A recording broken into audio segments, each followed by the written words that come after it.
So hello guys, आपका एक बार फिर स्वागत है हमारे इस चैनल कॉन्सेप्ट क्रैकर पर, जहाँ पर हम सारे कॉन्सेप्ट अच्छे से क्रैक करते हैं। तो मैं हूँ शुभम। आज फिर से एक और क्लास 10 की सीबीएसई की एक और क्लास के साथ आ गया हूँ, जिसमें हम जो हमारा चैप्टर 1 है बायोलॉजी का, चैप्टर 1 शायद से वो साइंस की बुक में 5th या फिर 6th चैप्टर होगा। आपका नाम है लाइफ प्रोसेस। आज हम उसका एक और टॉपिक पढ़ने वाले हैं। टॉपिक का नाम क्या है? टॉपिक का नाम है हमारा stomata. Stomata and its function. ठीक है, एंड इट्स फंक्शन। तो स्टोमेटा आपको पता होगा, आपने छोटी क्लासेस में पढ़ा होगा, 9th में 8th में तो शायद ही पढ़ा होगा, 9th में तो पढ़ा ही होगा स्टोमेटा के बारे में। तो स्टोमेटा क्या होता है? स्टोमेटा एक टाइनी पोर होता है ना, जैसे कि मान लो ये हमारा पौधा है, ठीक है, ये इसकी स्टेम जा ये इसकी हमारी स्टेम जा रही है, ठीक है। इसकी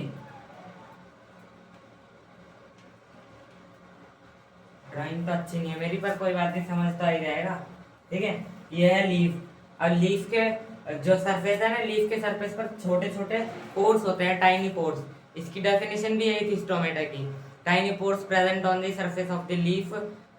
और ये सरफेस ऑफ द लीफ पर रहते हैं। अब इनका काम क्या है? इनका काम पढ़ने वाले हैं आज हम। इनका काम क्या है देखो, ये है हमारा स्ट्रक्चर ऑफ स्टोमेटा। स्टोमेटा हमारा दो फॉर्म में रहता है। एक उसकी होती है क्लोज्ड फॉर्म, ये हमारी उसकी ये क्लोज्ड फॉर्म है, ठीक है, ये क्लोज्ड फॉर्म है स्टोमेटा की। और ये ओपन फॉर्म है। ओके, ये क्लोज्ड और ये ओपन। अब इनमें इनमें होता क्या है? स्टोमेटा ना एक तरह का स्टोमेटा ऐसा होता है, देखो बता दो हम लोग। देखो मानो ये एक सेल है, इसका नाम है गार्ड सेल, इसका नाम भी गार्ड सेल है, ठीक है। दोनों गार्ड सेल है अट्टे कट्टे, ठीक है। ये कुछ इस पोज में होते हैं, ठीक है, इस पोज में बंद होने के बाद। अब जब ये खुलते हैं, ठीक है, दिख रहा है ना, जब ये खुलते हैं, ये कब खुलते हैं? जब पानी आता है। देखो, it opens when water enters. Water जब इनके ऊपर आता है ना, तो ये ओपन हो जाते हैं, ओपन हो जाते हैं। और जब इनको क्या कहते हैं, गैसेस का एक्सचेंज करना होता है, जब ओपन हो जाते हैं, तो बस इसी चीज के लिए ओपन होते हैं। अब इनके कुछ पार्ट्स पढ़ लेते हैं, क्या क्या पार्ट। देखो, ये हमारा ओपन स्टोमेटा। क्लोज स्टोमेटा में तो अभी पढ़ने की जरूरत नहीं है, पार्ट्स तो सेम ही होंगे। तो अब देखते हैं हमारा ये है हमारा न्यूक्लियस। ये दो गार्ड सेल है हमारे, देखो इसको मिटा देता हूँ, ये वाला और ये वाला, ये दोनों सेल हैं हमारे गार्ड सेल्स, ठीक है। ये दोनों हमारे गार्ड सेल्स हैं। और अब इसकी बात कर लेते हैं, ये है हमारा न्यूक्लियस और ये भी न्यूक्लियस है। ओके, ये भी न्यूक्लियस है, ये भी न्यूक्लियस है, क्योंकि दो सेल है ना, दो गार्ड सेल ऐसे चिपके हुए हैं, तो ये दो अलग अलग सेल हैं जो एक दूसरे के साथ अपना फंक्शन करके गैसेज एक्सचेंज और वाटर ट्रांसपिरेशन में हेल्प करते हैं। तो ये हमारा हो गया न्यूक्लियस। अब ये छोटे छोटे डॉट क्या हैं? ये हैं क्लोरोप्लास्ट। क्लोरोप्लास्ट क्लोरोप्लास्ट हमने पढ़ा था, पिछली क्लास में पढ़ा था, है ना। क्लोरोप्लास्ट भी पढ़ा था, और क्या क्या, और क्लोरोप्लास्ट पढ़ा था। और हमने पिछली में फिर से फोटोसिंथेसिस वाली वीडियो में पढ़ा था कि क्लोरोप्लास्ट साइट होती है ना, साइट होती है जिसके अंदर क्लोरोफिल प्रेजेंट होता है। तो ये जो हमारे छोटे छोटे डॉट है ना सारे, ये हमारे क्लोरोप्लास्ट हैं। अब क्लोरोप्लास्ट बता देता हूँ इधर क्या है। क्लोरोप्लास्ट एक ग्रीन पिगमेंटेड ऑर्गेनेल है। ग्रीन पिगमेंट तो पता है, जिसकी वजह से हमारा पत्ता ग्रीन दिखता है हमको, ठीक है, वही ग्रीन पिगमेंटेड ऑर्गेनेल है जिसका नाम है क्लोरोप्लास्ट। इसके अंदर क्लोरोफिल होता है, ये साइट है फोटोसिंथेसिस के लिए। बस इतना पढ़ लिया। अब ये है ना, ये इस खुली जगह को हम कहते हैं स्टोमेटल पोर। इस बंद वाले को मैं हटा देता हूँ, यहाँ से जगह नहीं है, क्योंकि ये था हमारा क्लोरोप्लास्ट और ये है हमारे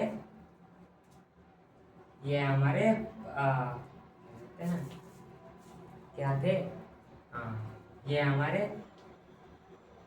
अच्छा ये क्लोरोप्लास्ट इधर लिख दिया, ये भी क्लोरोप्लास्ट है, ये भी क्लोरोप्लास्ट है, ये सारे हमारे क्लोरोप्लास्ट हैं। गार्ड सेल, क्लोरोप्लास्ट, न्यूक्लियस, और ये है हमारा स्टोमेटल, स्टोमेटल पोर। पोर, स्टोमेटल पोर मतलब क्या है, पोर मतलब क्या है, पोर मतलब छेद, बीच में जो ये जगह आ जा रही है ना, जगह, वही उसका छेद है, ठीक है, यही है हमारा स्टोमेटल पोर, ठीक है, समझ आया, एकदम जोश में रहना है, ठीक है, समझ आना चाहिए, ओके, ठीक है। तो फिर हम आगे बढ़ते हैं, बैकग्राउंड से कुछ आवाजें आ रही होंगी, उनको प्लीज इग्नोर करना। तो आगे पढ़ते हैं हम, आगे क्या है, आगे हमारा हमने पढ़ लिया कि स्टोमेटा का कब खुलता है और कब बंद रहता है। अब इसके फंक्शंस पढ़ लेते हैं। अब बताओ, आपने पिछली क्लास में फंक्शंस पढ़े होंगे, याद है कि नहीं है, कुछ थोड़ा बहुत तो याद होगा। अब देखो ये क्या करता है, इसके मेन दो फंक्शंस है, इसके मेन दो ही फंक्शंस है, बस दो फंक्शंस, आसानी से याद हो जाएंगे। देखो पहला है इसका एक्सचेंज, एक्सचेंज ऑफ गैसेस, ठीक है, एक्सचेंज ऑफ गैसेस। कौन सी गैसेस भाई, कौन सी गैसेस यूज करता है, दो ही तो गैस यूज करता है, एक तो अपनी CO2 लेता है, O2 छोड़ देता है, बस दो, एक और गैस ही यूज करता है नाइट्रोजन, अपनी ग्रोथ के लिए नाइट्रोजन यूज करता है, ठीक है। पर दो इधर जो अपना वो होता है एक्सचेंज, एक्सचेंज सिर्फ दो गैसों को होता है, कौन सी, एक CO2, CO2 और O2, ठीक है। और हमारा दूसरा फंक्शन है कि ये हेल्प करता है, किस में हेल्प करता है, ये हेल्प करता है हमारा loses of large amount of water,